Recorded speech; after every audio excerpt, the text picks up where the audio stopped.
Bonjour à toutes et à tous. La revue de presse internationale.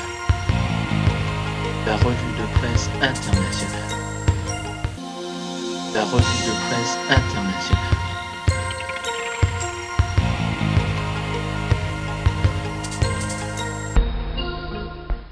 Et pour continuer à évoquer le Japon, j'accueille Valentin et Lorenzo. Bonjour Valentin, bonjour Lorenzo. Bonjour. Comment ça va ?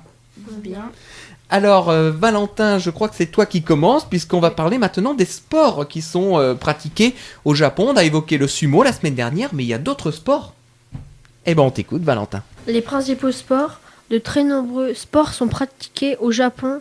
Les arts martiaux traditionnels tels que le judo et le kendo sont populaires, tout comme les sports importés de l'étranger comme le baseball et le football.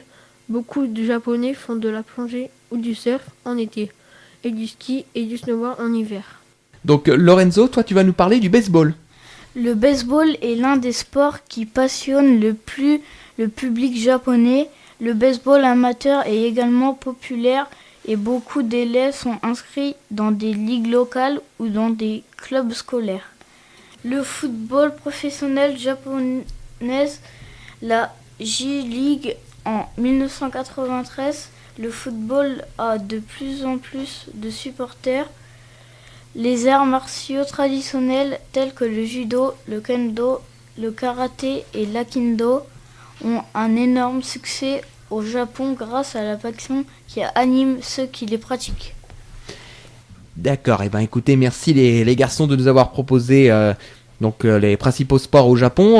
Il y a des sports que vous connaissiez les garçons ou que peut-être que vous pratiquez ? Non ? Vous les connaissiez pas avant ? Si. Mais vous les pratiquiez pas ? Non. Et toi, Valentin ? Non plus ? D'accord. Et ben écoutez, on va se retrouver dans un instant avec un tout nouveau reportage, toujours sur le Japon.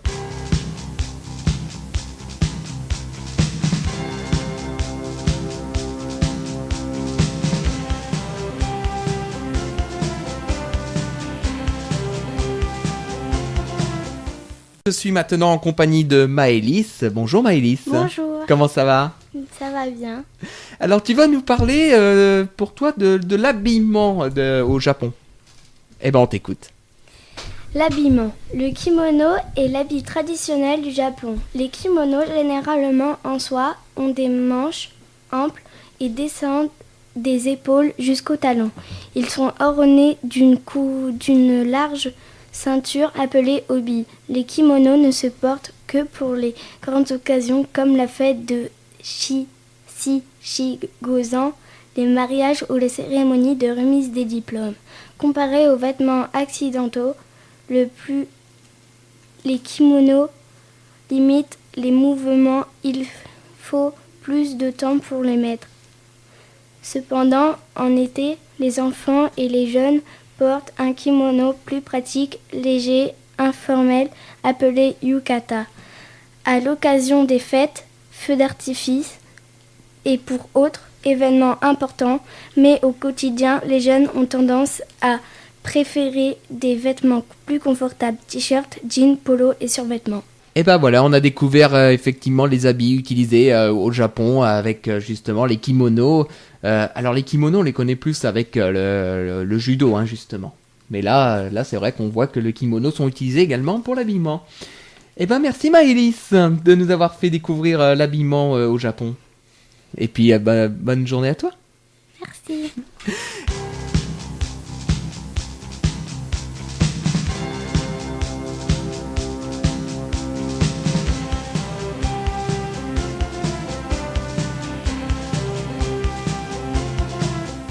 Je suis en compagnie cette fois-ci de Quentin et Ethan qui sont à côté de moi. On va commencer avec Quentin. Quentin, justement, tu vas nous évoquer les samouraïs, justement. Eh ben, on t'écoute. Dans le Japon d'avant 1867, un samouraï était un guerrier au service d'un seigneur local, le daimyo. Le samouraï reçoit une éducation sévère qui vise à ne pas avoir peur de la souffrance et de la mort, à respecter un code de l'honneur et de faire de lui un guerrier efficace dans le maniement des armes. En cas de perte de son honneur ou de faute, le samouraï se donne la mort au cours d'une cérémonie publique. Un samouraï non rattaché à un seigneur est appelé ronin. Venu d'Inde, la pagode, maison traditionnelle, s'est propagée avec le bouddhisme à partir du IIe siècle en Chine, puis en Corée ainsi qu'au Japon. Eh ben merci en tout cas de nous avoir évoqué le samouraï. Et donc on va continuer avec Ethan cette fois-ci, qui va nous parler du climat au Japon. Alors on t'écoute Ethan. La plus grande partie du Japon est située dans la zone tempérée de l'hémisphère nord. Son climat est humide pendant la saison des pluies. L'été est remarqué par des vents sud-est en provenance de l'océan Pacifique et l'hiver par des vents du nord-ouest venus du continent eurasien. Le Japon a 4 saisons bien distinctes, le printemps, l'été, l'automne et l'hiver. Les cerisiers en fleurs au printemps et les splendides couleurs des feuillages d'automne, rouge, orange ou jaune éclatant, sont des plus beaux spectacles que nous offre le Japon. Les Japonais aiment suivre la progression des saisons à l'aide des bulletins météo qui indiquent les endroits où les paysages de printemps ou d'automne sont les plus beaux. L'extrême nord et l'extrême sud du pays ont des climats très différents. Au mois de mars, par exemple, il est possible de se baigner dans le sud et de skier dans le nord. Eh ben merci en tout cas Ethan de nous avoir fait partager le climat du Japon de Charline et de Tom, effectivement. Alors on va honneur aux filles, hein. On va commencer par oui. Charline, effectivement. Charline qui va nous parler de quel sujet? La vie scolaire. Eh ben on t'écoute Charline. La vie scolaire. Dans les écoles primaires japonaises, les enfants sont répartis en petits groupes pour participer à différentes activités. Chaque jour, par exemple, un groupe doit nettoyer les classes, les halls ou les cours de récréation. Dans un grand nombre d'écoles primaires, les enfants déjeunent ensemble, en classe, et mangent les plats préparés par l'école ou par les cantines du voisinage. Les groupes sont chargés de venir à tour de rôle le déjeuner à leurs camarades de classe. Les écoles proposent des repas très variés et nutritifs, fort appréciés par les élèves. D'accord, et bah très bien, merci Charline de nous avoir fait partager la vie scolaire sur notre antenne, donc pour cette émission spéciale Japon. Alors cette fois je me tourne vers Tom. Tom, tu vas nous parler du rôle de l'empereur au Japon, parce que c'est pas un président qui est à la tête du Japon, effectivement. Alors on t'écoute Tom. L'empereur est le symbole de l'État et de l'unité du pays. Il n'a pas le pouvoir de gouverner. L'empereur Akihito, qui a accédé au trône en 1989, est le 125e empereur du Japon. Les membres de la famille impériale reçoivent les invités d'État et effectuent des visites à l'étranger.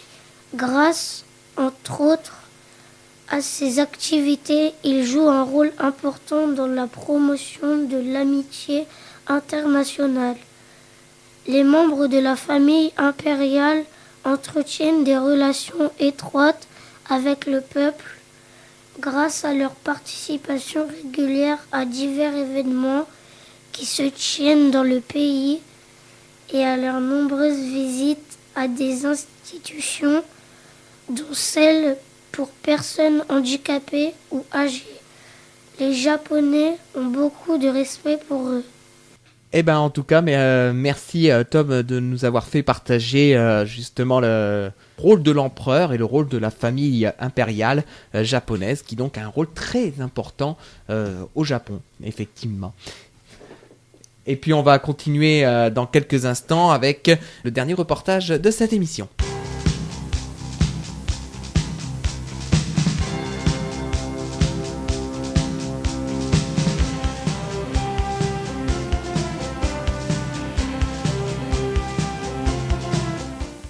Et pour ce dernier reportage, on retrouve Clément qui va nous parler des traditions au Japon. C'est à toi Clément. Le nouvel an est très important aux 12 coups de minuit dans tous les temples du pays. Les gonds résonnent et le Japon vibre tout entier à l'unisson. Le lendemain, les familles vont rendre visite au temple. C'est l'occasion dans les compagnies petites et grandes entre amis, les familles, de se faire des petits cadeaux et ce n'est pas la valeur marchande qui compte. Il s'en fut une petite semaine de festivités. Certaines habitudes évoluent. Les enfants ne s'asseyent plus systématiquement sur leurs jambes repliées, ce qui les déformait, et en classe, ils sont aussi assis sur des chaises. Avec l'alimentation plus variée, les laitages et le pain, leur morphologie change aussi et ils sont plus grands que leurs aînés. Tous les ans également, à l'occasion de la fête des garçons, l'on voit flotter sur le toit des maisons des ribambelles de poissons colorés en tissu comme des manches à l'air. Les garçons apprendront les arts martiaux et pour les filles, on dresse l'autel des petites filles qui relatent par des figurines représentent l'empereur et l'impératrice et leur suite. Toute la hiérarchie de l'histoire ancienne, les filles s'initieront à la cérémonie du thé et à l'ikebana, l'art florin. Eh ben merci beaucoup Clément de nous avoir fait découvrir les traditions japonaises. Très bonne journée à notre écoute. Au revoir.